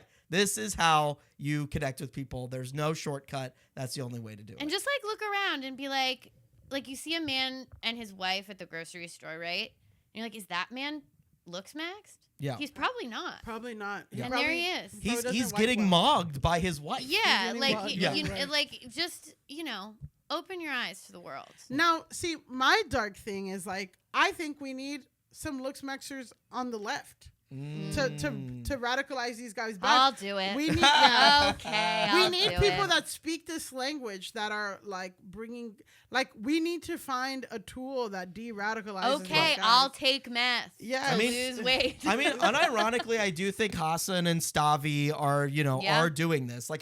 You cannot deny that they kind of have, sort of polar looks. Hassan Piker and Stavros. Hulk, yeah. yes, Hell yeah. yeah. And so, like, Hassan, is Looksmaxxing. He's a very big, strong guy, Yeah. and I feel like that allows, like, someone who's like on the verge of being radicalized in the other direction to like take him seriously, and then once you get locked into that online discourse, you can start to develop respect for other kinds of human beings. Not women, but Not continue. well, maybe eventually. yeah. All right, we don't want to go too far We too can't fast. yeah. And then I feel like Stavi's also just like he's jester maxing. Yeah, he's just dramatic. He's constantly talking about how like he was very insecure about his looks, and eventually he just embraced who he was, and now he's had sex with all kinds of people. Yeah, yeah. So he has. So you're saying Jester Goon? Jester Goon. Well, Just to that does remind me, one last note, that in the episode we did, the Patreon episode that will soon be released on the free feed, one of the things that you told me about Clav is that he preferred Gavin Newsom to J.D. Vance because Gavin Newsom is more of a Chad. Yeah. So we can... Yeah, he's the Get on the them. right wing pipeline. He's the more gettable. If you run handsome white man, he will he can activate because he says We were like, that's so interesting. So their worldview is so insane that it's almost like it makes them easier to like maybe Malleable. talk to. I do feel like Zoran does some jester gooning, does Yeah. some soft maxing. Oh, with that handsome press guy. conference he did with all the little kids, he was Jester Maxing. Oh yeah, absolutely. He was Jester Maxing. So I yeah, think but that's a he's breakthrough, also too. like his SMV's high, Yeah. and Yeah. he's got a beautiful Floyd. Well, yeah, And exactly. he's and he never has to mutt, and he's always mogging. Yes. No? I mean, that's But the he thing. can't run for president. No, so. he can't. He cannot. But you know what? If we found a way for like Donald Trump can insurrect and uninsurrect, Yes. we can get Mr. Mutmog Zoran Mamdani. Yeah. When we amend the Constitution Zoran to give Mogdani. Zoran Mogdani. Mogdani. When the woke mob amends Yeah. the Constitution to add pronouns at the beginning, we Yeah. can also go Yeah. in and make it no longer a requirement that you're born in the United States. Yeah. to be And president. and you think that we're joking, but we almost killed you for using the wrong, having the wrong emoji opinion. So woke 2.0 is Woke coming, and when 2.0 is AOC coming. is president, there will be a tribunal about this emoji Yeah, abuse. it's gonna happen. And that's why people are scared. That's why boomers are scared. That's what Chris Rock is scared of. Yeah. And guess what? It's gonna happen whether you like it or not. Yeah. Because people want to hear Latinas. If nothing else, guess what? Guess what? You want vulnerable Listen. young men in America? Latinas. Yeah. Bad Bunny knows how to do it. This is my story. I've lived by Latinas, and I'm gonna die by Yeah, Latinas. Wow, that's And- beautiful. and there you go. And that's the American dream. And that's why everyone's jealous of Hunter Biden. Yeah. Because he Wow. ain't do nothing to nobody but smoke crack and fuck Latinas. That's beautiful. Okay, it is time for our last segment, GrassHole of the week. Chandler, you know this because you've been here, but for anyone new who's listening, GrassHole of the week is where we name the person, people, entities, politicians, groups that need to log off the most. Today, we're talking about a very specific person, and I'm very interested because, Millie, you went down like a dark and strange rabbit hole for Men. This is a strange, dark, not as dark, but dark rabbit hole for women. This week's GrassHole is a woman by the name of Danielle Bernstein, better known as WeWoreWhat. Okay, this is Danielle Bernstein. Who is she? She is a 33-year-old fashion influencer, best known as the founder of WeWoreWhat, which is a fashion and lifestyle brand. She started it in 2010 as like a blog, but now it's like its own brand. It's Early like adopter of blog, just like Chiara Ferragni. yeah. If you were a white woman and an early adopter of blogs, That's it. Done deal. that's like investing in Apple in like 1995. But that's like a lot of people that we interview and stuff. They're like, oh, yeah, I'm big. And it's like, what happened? I joined TikTok in 2020. Yeah. Yep. So it's just like, that's what it was. Blog 2010, TikTok 2020. What's going to be the 2030 thing? I mean, I hope we find out and we get there early. Yeah, I know, Like, Tell us if you have any insight. Tell Tell Bro, us. it's kick. It's It's kick, kick. bro. Kick. It's kick. maybe. Kick.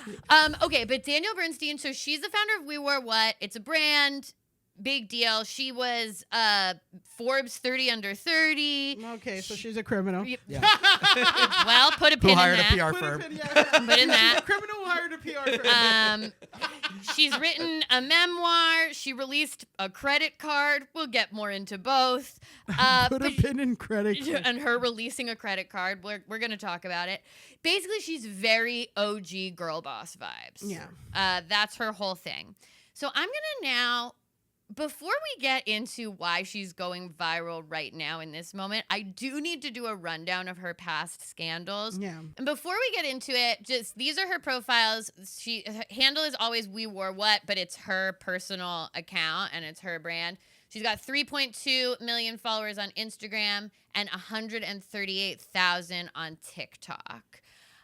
So now, before we get into why she's going viral right now, I'm going to give you guys some background on her past scandals so that we can kind of draw a through line about the narrative around Danielle, Miss WeWoreWhat. So we're going to start in 2018. 2018, she teamed up with Lulu Kwiatkowski. Sorry, I'm going to have to read a lot of fashion names that like I have never seen in my life. Okay. Whatever. She's doing this jewelry collab with Lulu. And it was quickly called out by Diet Prada, which is another Instagram lifestyle fashion page. WeWoreWhat and Diet Prada, ancient beef. Yeah. Which I didn't even realize was a thing. But Diet Prada is always coming for Danielle Bernstein. Well, like she's an up. She's an up. So Diet Prada calls it out for being a ripoff. Basically, this is the first time that she gets accused of like ripping off other brands. It was accused of being a ripoff of the brands Foundry. Another one was called Retruvi, and then like Tiffany and Bondi Jewelry. Like apparently she just ripped off a bunch of designs. And this resulted in the founder of Foundry posting, then deleting an Insta story that said, "Tonight I feel crushed." And then Danielle Bernstein responds via Insta story where she's crying and says that the line was actually inspired by her late grandfather. Oh, and God. Pulling that. And then Nordstrom eventually just like removes some of the pieces that were accused of being stolen. Yeah, this is not the same, but like this is kind of it's not so much munting and mogging, but No. we're in a similar space. We're in a different. The point is being in like a corner of the internet, Yeah. and we're very much in this corner of the internet. So then, okay, we're gonna fast forward January 2020. She gets in this whole thing with this Poshmark seller named Jade Myers because basically this Poshmark seller. Poshmark being a luxury resale website where you can like resell designer stuff, and some people make a fuckload of money. That's like their business. Yeah, it gets very tough on Poshmark. It's very contentious on Poshmark. So basically, this Jade Myers woman found an unreleased WeWoreWhat / Oneida swimsuit collab thing. She found a piece from it, and this is unreleased. And she found it at a charity store, got it for nothing, listed it at an expensive price. Danielle Bernstein then sees that this unreleased piece of fashion has made it onto Poshmark. She DMs this girl and is like, "Can you take it down?" And Jade's like, "Yeah, I'll take it down if you buy the piece back from me at the listing price. Because like I found it fair and square. Like Right. I found your shit." So then Danielle agrees, but then she takes it back and she says, "Actually, I'm just going to pay you what you paid for it." And then they go back and forth, and they're getting in fights online. And Danielle threatens to get her kicked off of Poshmark, but then the two meet in real life, and they cry it out, quote unquote. And they agree that the Poshmark seller is going to accept a couple pieces from the new collection in exchange for this unreleased thing. Yeah. So anyway, that's a whole drama that she gets into. March 2020, she's accused of copying Cecile Bonson's puff sleeve tiered baby doll dress in her collection for Macy's. In May 2020, her book, This Is Not a Fashion Story, Taking Chances, Breaking Rules, and Being a Boss in the Big City comes out. Oh my God. And it immediately becomes a New York Times bestseller. But then New York Times adds this dagger symbol next to it, which is a way that they show on the bestseller list that something has had suspicious purchases. Like that maybe someone's doing like, because you can basically like buy your book in bulk so that it technically qualifies for the list. Right. But New York Times doesn't want you to do that. And they are like, they want the bestseller list to be real. So if they suspect you of doing that, they put this little like dagger next to your book that says Wow. like you did it, but like you're on here because you technically qualify, but like we think it's shady. Yeah, you're not Chad Maxing us. Yeah, exactly. You're can't gonna Chad Chad Max Max the the times. Then in July 2020, she's accused of copying a pair of vintage 90s shorts off of an Etsy seller. And remember, we're in July 2020. She's accused of copying a linen mask and safety chain thing that she released from a Latina-owned brand. Wow, not in July. And In shit July was hot. 2020, Shit was hot in she's July copying 2020. a mask design from a From a Latina-led brand. You're playing Wow. with fire, This sister. is what we want to go back to. Yes. This needs to be the most controversial story Well, in the the world. emoji thing Yeah. is we're getting Yeah. there. That's right. That's I'm what helping you're you not out. seeing. That Yeah. you are the Latina owned linen. I'm going to be the main character for reasons I cannot begin to comprehend. So, okay. Oh, So this shit obviously gets really crazy because, number one, it's July of 2020 and she's stolen, allegedly, a linen mask design from a Latina-owned brand. Yeah. This brand is called Second Wind. Diet Prada is the one who calls this out and is like, you course. stole the mask. Yeah. Diet Prada, op, to and like, I know you can't have ops. You can't be sloppy and have ops. yeah. Yeah. And like Diet Prada is on her ass. So then Second Wind is like, here's the thing. Danielle reached out to us and asked us for some of our masks for See, samples. and that's how you get. That's why you can't be acting sloppy because you can't say plausible deniability and then ask for samples. And you're in people's DMs from your verified account being like, can I get samples?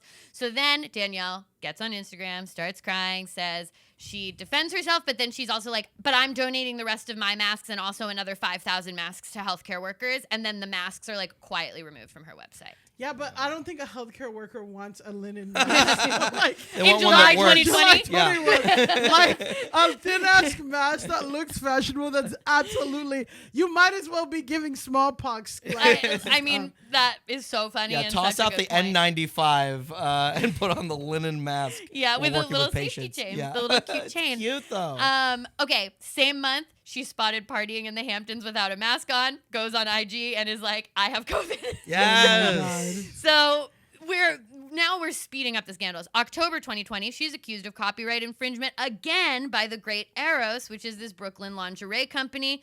She sues them then and defends herself in the stories. Then in November 2020, she's accused of copying designer Kalsa Whitney's corset skirt design for her brand Grayscale, which had already been worn by Cardi B and Doja Cat. And Danielle had been photographed wearing the brand back in 2017, so she was definitely aware of it. Oof. January 2021, Business Insider does an investigation into Danielle and finds 3 more cases of alleged theft and So copyright infringement. So she just be copying everybody's shit. Yeah. March 2021, she's accused of stealing a design from the founder of We Are Kin after requesting samples from them. Another through line is like a lot of these brands are woman of color owned. It's a Latina-led brand or it's like a black woman designer. Like she's also Yeah, you're not stealing even from being subtle anymore. Come Yeah. on. Steal from some white people at least. February. You don't got 2020. Eastern Europeans you're excited about or fucking. Well, that's actually a great segue into her next scandal, which is in February of 2022, she got in trouble for posting a bunch of bikini pics amidst Russia's invasion of Ukraine with the caption, "When I say you can do both, I truly mean it." Meaning like you can care about Ukraine and like look really good in a bikini, which is technically true, but like in poor taste. Yeah. And the bikini design was stolen by a black Truly, Native probably. American woman who had all the proceeds and she was a healthcare worker. April 2022, she launches the WeWoreWhat rewards card. Okay. The WeWoreWhat rewards card. visa. Oh, WeWoreWhat rewards The visa. The WeWoreWhat rewards visa. Mog that, bitch. Wow. Okay. Which featured a cashback. It said it featured cashback, but you couldn't actually cash the cashback out. It could only be used to buy more WeWoreWhat. Well, bitch, it's not the WeWoreWhat cashback card. It's the rewards. WeWoreWhat Rewards card visa. visa. So then she's accused of predatory lending. Then in July of 2023, she's accused of posting this photo with AI-generated abs. Oh my God. The abs are really funny. I don't think It's you even so need sharp. ads for. You don't need abs for this outfit. No, and they look really actually like. They actually remind me of the frat bro who frame mobbed Right. Clavicular. Yes. Because I don't like this. This looks creepy to me. No, yeah. Well, it looks like there's something in because it looks like there's something wrong. Yeah, like Yeah. a hernia or something. Like there's just Yeah. like this They don't weird look little like abs, hole really. in her. Yeah. It's no good. That's So lame. anyway, that's yeah. so lame. That's so lame. She posted a picture. Stolen valor. You gotta hire a real Photoshop artist and then not pay them, of course. No. But pay them in what was it? In WeWoreWhat We rewards. wore what WeWoreWhat rewards. Cash back that you can't cash You out. can't be skimping on this with AI. No, I mean. She needs Hillary Duff's husband's AI, yeah. Photoshop person. So anyway, yes. she's stealing her designs. She's She's doing using predatory AI for lending. abs. She's stealing fake abs. Okay, then in October 2023, she comes out as super pro-Israel. Okay, October Incredible. 2024, she goes on a podcast and says she doesn't wash her face. Wow. She's really like hitting all Yeah, she's- the trending scandals at the right time. Yeah, Like she's doing girl boss stuff. She's stealing from black people when it's popular. Yes. She's supporting Israel when it's popular. Like it's just interesting. and then she's playing this like I don't wash my face, whatever. So okay, that is the brief history of Danielle Bernstein. What patterns emerged And she's for only both of you? 33, And she's only beautiful. 33. Look at that. Girl boss. She girl bossed it. She girl bossed. I mean, I do feel like she is a reflection of the ongoing kind of like fake it till you make it culture, where it's just like do whatever it takes just to like get a following, get, Yeah. An audience base, whatever, in the short term. And you can make tons of mistakes. And as long as you just never apologize and you cry on camera when you're upset, then you can keep going. Because I don't know, it doesn't seem like for all the, I don't know what the legal, I guess there were some legal implications here, but I imagine it's complicated determining like whether you've stolen intellectual property in fashion. Like it doesn't feel like it's as protected as other things. It's It's hard. tough, Well, it's and it's hard. hard when it's like it's always these really small, Right. like brands that are going against her, and then she sues them back. She's Yeah. very litigious too, so like she starts suing a lot of these people back, and this and that, and so Yeah. it's like she has a lot of resources. But you're right that it is hard because she'll always be like, the design was inspired by my grandfather. Yeah. This is actually from this. Blah Well, blah blah. Well, it's also just like the things that make you popular online and the things that make you a good online creator. It's not the same things that make you a good fashion designer, right? Because if you're online creating, you have to like constantly keep up with the trends and all this stuff and like produce and like everything is kind of inspired by other things. Like somebody makes a video format and you can like riff on that and whatever. That's not the same for fashion. I mean, even though people do that in fashion, you have to have your own twist. You have to have your thing, and you can't fucking say. That's why they have a separate buyer. You have to do it properly where it's like, okay, here are all the other things that I'm inspired by. How can we riff and do it on our own? Yeah. Instead of like using your brand name to be like, hey, can we get a sample of this? Because you don't want to pay. Like, And then releasing it and yourself. then releasing it yourself. You get a different buyer to go and look at all these things and see how can we get this product through our stores at a good, like, it's just like she's an idiot. Okay. So that brings us to why she is going viral right now. We're going to start in October of 2025. So around 6 months ago, Danielle announced that she was engaged to her boyfriend, real estate analyst Cooper Weissman. We get tons of engagement content surrounding this. Millie, if you go to the next slide. So this is, classic engagement post stuff. He proposed. She's got the ring. It's all very stylized. You can see that he created a whole set to do this. Like, it's all very content forward. Yeah. This entire relationship, engagement, wedding. So, in September of 2025, she went on TikTok to reveal that she wanted to do something a little different for her engagement party and that she had curated shoppable links to dresses that were perfect for the theme and dress code to make it easier for the guests and to avoid matching moments. So basically what she was saying was like she made a shopping list of like things that were okay to wear, and you had to pick off of that list and buy something from that list so that no one would be wearing the same thing and that it would all be in theme. So she was basically requiring all of her guests to buy new attire for the engagement party. Yeah. Insane. Not the wedding. So people immediately point out, like, one, that sucks to do and to make everyone have to buy new clothes. And then two, they noticed that it was all affiliate links. So she's making money off of them course. purchasing this stuff. Late stage. We're in the latest stage of capitalism. So it's like she's making money off of her wedding guests who she's forcing to spend money on clothes for the engagement party, not even the wedding. That's so funny. October 18th, we get the engagement party. So this is the engagement party. What do you notice about these pictures? It looks like a wedding. Yes. It looks like a very nice, like, but casual wedding. Yeah, like they have branded stuff on the ground. It's fully catered. She's in a full white gown. He's in a suit. Like, it looks like a full wedding. So this is like a full spread that they did. And then if you go one forward again, this is the full after party that they did. Oh my God. So, she's got an outfit change. They're clearly in a new location. That's catered. So people are generally like, why is this engagement party the size of a wedding, first of all? Like, this is a crazy amount of content and all this stuff just for the engagement party. This isn't even the wedding. I'm looking for the abs, and I don't see abs. But You can kind of see them on the left, but they're not. She the doesn't edge. have abs. Yeah, She's she's just just like skinny. is skinny, which I'm like, Yeah. it still like looks beautiful. I don't know. Yeah. I'm just like, it's insane that she had to do the That abs she thing. AI generated the abs. Yeah.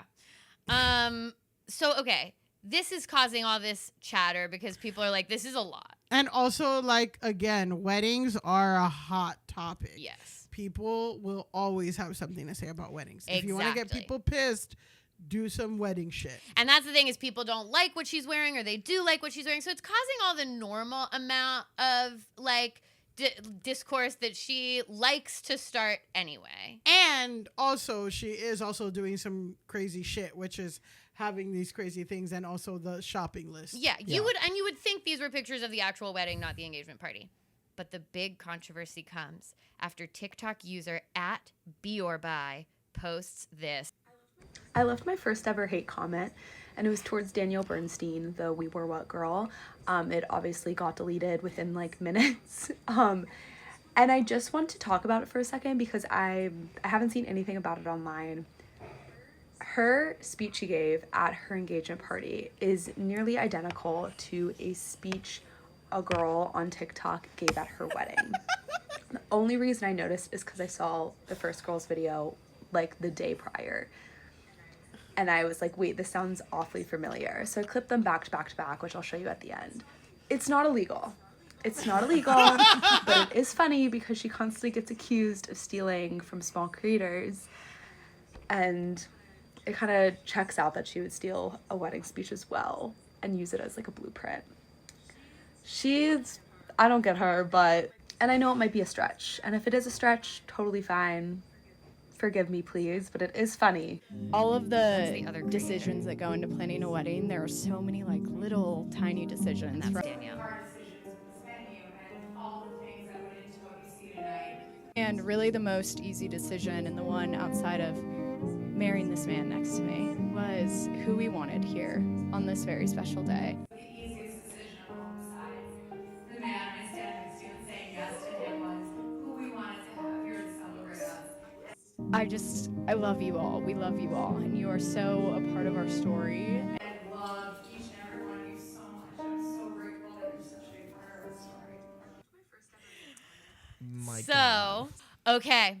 So thoughts. Basically, just to recap it, this person basically said that she discovered that Danielle Bernstein's speech that she made at the engagement party was almost identical to this other influencer's speech that she made at her actual wedding. What say you? Seeing them mashed up, do you think they were the same? I do. I think, first of all, I work as a professional speechwriter, so I'm an expert here on the panel. The choice, if you want... Not mansplaining. I think You can't win. Slit his when throat you again. when it's actually your job, it's just explaining. No, but you're gonna die. I Okay, will Clav. say it's like Okay, Clav. that. What convinced me in particular was the move of like the decision. Apart from this guy right here, it was all of you. It's like a lot of it is like cliches that people use over and over again. But that particular like wording in that order, you could easily like if you were just trying to copy someone's speech, it would be so easy to change it a little bit and not have it be that. So I totally buy it, and it speaks to like the psychology of this person, where it's like, okay, well, at what point? Like, I get, like, cutting corners at your job that you don't care about. I even get being, like, unscrupulous in your pursuit of your dreams. But, like, this is your, effectively your wedding day. It might as well be your wedding day. It's, like, supposed to be one of the most important days of your life. And it's, like, you can't even muster the energy to, like, actually check in with yourself and come up with something that you would want to say. I mean, do you think this is worse? I think this is worse than when people get AI to write their speech. Yes. So that was one thing that people brought up, is that they were like, maybe both these women use ChatGPT. I can see that. That So could I totally was like, be it. I think we should leave space for the idea that both of these influencer ladies use ChatGPT. That could happen, but I'm just like, this lady memorized it so well. Yeah. And it just sounded like it was coming out of her in a way that I'm like, I don't care if she whatever. Right. And like, again, with using I just don't know, right? Because I'm just like, it just sounded like there was a root in something that she was saying that I'm like, I wouldn't doubt if she wrote something first and put it into ChatGPT or whatever, but I'm like, that the second lady ripped it off, and I'm just like, is it illegal? No, but you're a loser. And like, that's kind of like counterintuitive. Like, when you're an influencer, you want to look cool and be different and all this stuff. And that's the thing too about like, you can't check in with yourself and see like, how does this guy make me feel, or what do I want to say to people, or this and that, or like, why are we, I don't know. And like, it doesn't have to be decision. It could be choice. It could be, I don't know. It's just like weird. To me, it speaks to just like an emptiness at the core. It's like, who are you? Like, what do you believe in? What element of you is not just directly stolen from someone else? What questions are you asking yourself besides who or what? Wow. Enough of who or what. Who are you? Wow. Okay, well, I mean, that was amazing, first of all. Second of all, Chandler, you said something earlier about like, this may as well have been her wedding day. Right. It really may as well have been, because on January 30th, she posted an Instagram story announcing the engagement is off. Wow. It's off. It's off. It's off. No more Cooper Weissman. Cooper. What's Cooper's last name again? Cooper Weissman. You got it. No more Cooper Weissman for Miss Danielle Bernstein. So she posted this Instagram story. I've been quiet about my personal life and wasn't ready to speak on it until now. We've stepped away from our relationship with love and respect. There's no big dramatic reason. Sometimes it's simply not the right forever. I'm not sure what the future holds, but this choice took courage. I would really appreciate privacy and grace for both of us during this time. Thank you for your support. Obviously, we're a drama channel, so we won't be doing that. So whose breakup post is this stolen from? Yeah, I know. That's the first Well, we're question. stepping away from the relationship is so Stepping funny. away from it. We're stepping away from the relationship. Like, the relationship is in a room and we're both stepping away The from relationship it. continues to exist. They're just not participating in it. I'm no longer engaging in this, I guess, Like, okay, so and we she posts privacy. this. Right. So that's the thing, is she posts this and people are like, no, you don't get to do a million photo shoots and all of this stuff and all of this wedding content and all of this thing and then be like, now I want my privacy. Yeah. I will say, as someone who stepped away from a marriage, not Not with love and legally. respect. do I have an understanding for releasing a lot of wedding content, some of which goes viral that you have to quietly delete? Of course I do. Of course I do. I understand. No, but you're not like this. But I'm not doing this. You're not like I'm not Alise, doing this. That's just a normal.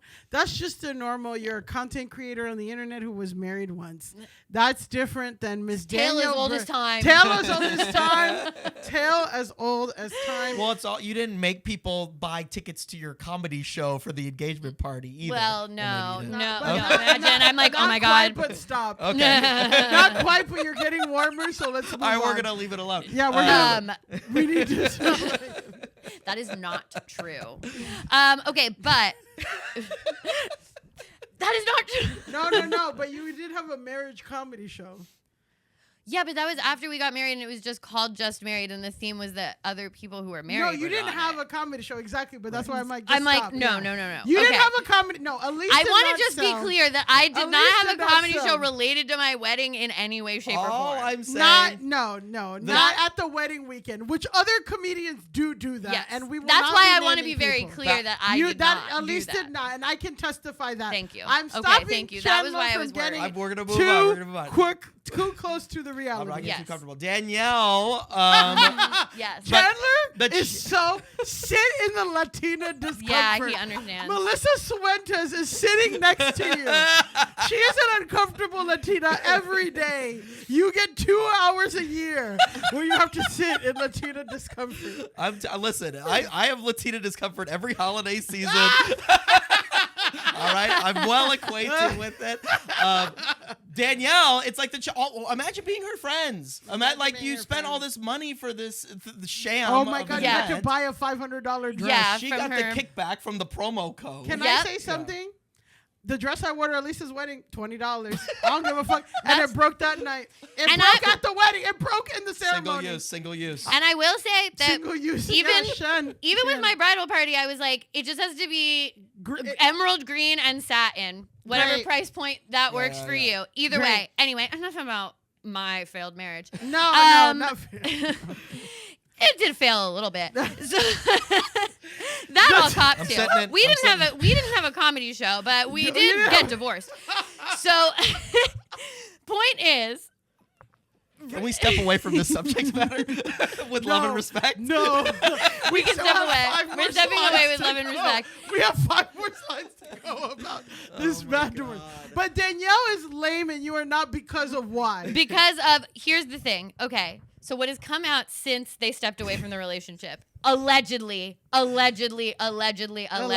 comedy podcast. is that apparently what people are saying is that Danielle wanted a prenup that was very favorable to her. Like she didn't want to split money with him from the paid promotions that were even from the wedding. Oh, no. And he was like, well, it's my wedding too. Like I have to be able to But get. she's like, it's my name, and I'm Yeah. the one that's. No one Yeah. No one would have gave a fuck about Cooper Weissman. Yeah, if it wasn't for for- Danielle Bernstein, which I'm like, that's tough. I think Yeah. it is crazy to ask for a percentage. Yeah. But, But- also, I get it. Like, I'm like, But it's also like he is. he's there. She and wouldn't you have the wedding to promote if it wasn't for Cooper Weissman. You gotta break Cooper off a piece. Yeah, look, leave Sam- something for Cooper.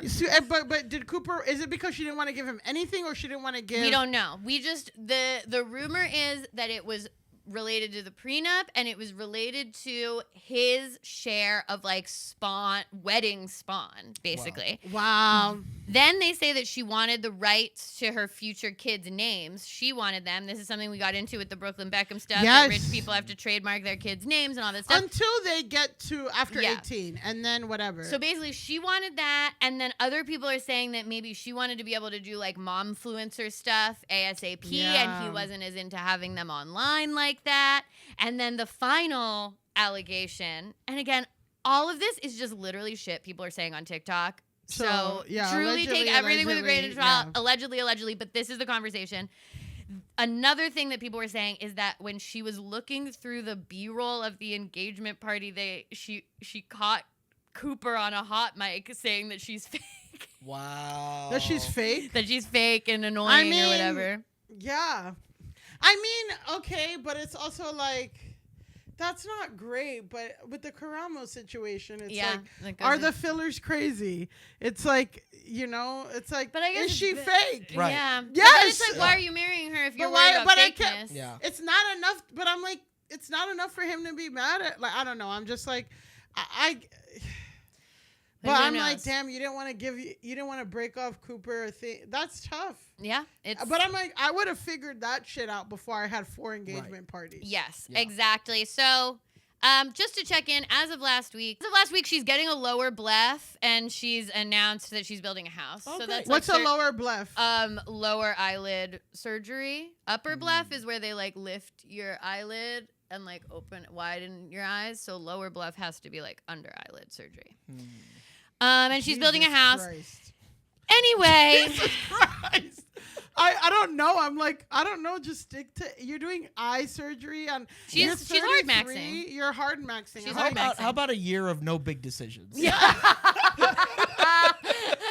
Danielle, if you're listening, that's Let's some good just chill advice out. from our Latina maxed friends. No big decisions. No big decisions. Abolish Danielle Bernstein having big decisions.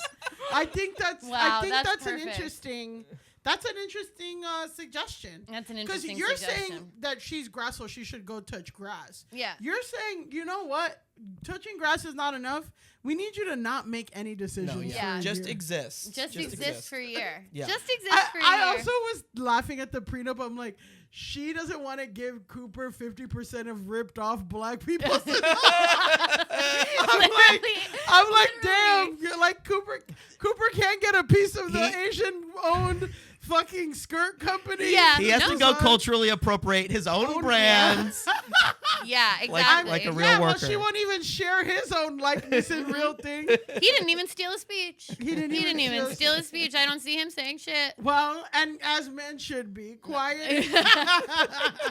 All right. So Danielle Bernstein, for the crime of monetizing your engagement party, using affiliate links to make money off your guests, and then calling it all off and asking for privacy, we must say, go touch grass. And that's our episode. Chandler, you were perfect. you were my perfect. gosh. What say you about the state of America where with the both pipelines and there's something in the Yeah. middle How do you too. feel How do after you feel? sitting with us? After sitting with us. I've been sitting in the Latina discomfort, and it's honestly so much better than either of those worlds. Well- This is exactly where I belong. Yes. Exactly. Thank you. Yeah, I do think that these are it's interesting, just like the gendered kind of like spectrum, like both moving in such opposite directions, combined with like young people not knowing how to talk to each other. They have to ask AI to talk to each other and to write their speeches Yeah. at their weddings. And so I just think that there is like,